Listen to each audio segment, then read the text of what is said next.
అభి లేనప్పుడు గాని అభి పర్మిషన్ లేకుండా గాని ఈ గదిలోకి ఎవ్వరూ రారు. అంత భయం తెలుసా?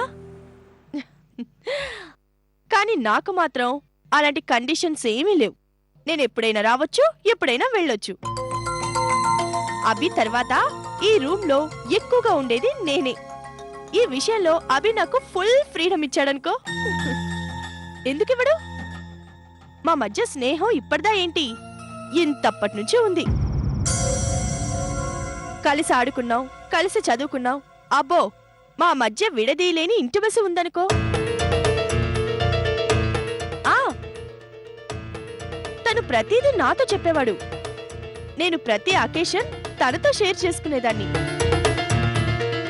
అంత అండర్స్టాండింగ్ ఉంది మా మధ్య.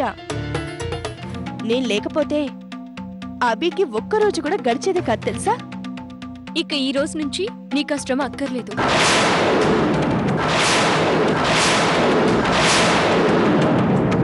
నేనొచ్చేసాను కదా, అభికి ఏం కావాలో ఇక నుంచి నేనే దగ్గరుండి చూసుకుంటాను. అక్కా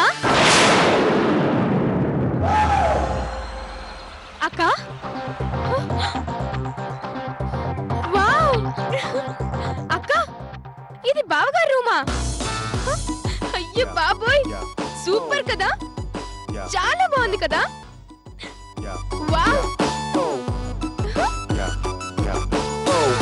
సూపర్.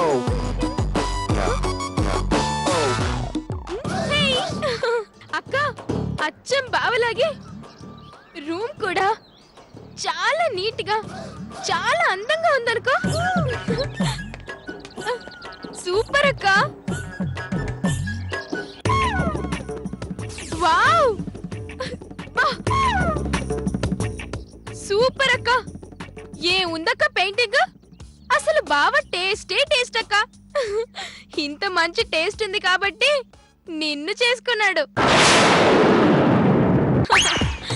నిజంగా నువ్వు చాలా లక్కీ ఫెలోవే.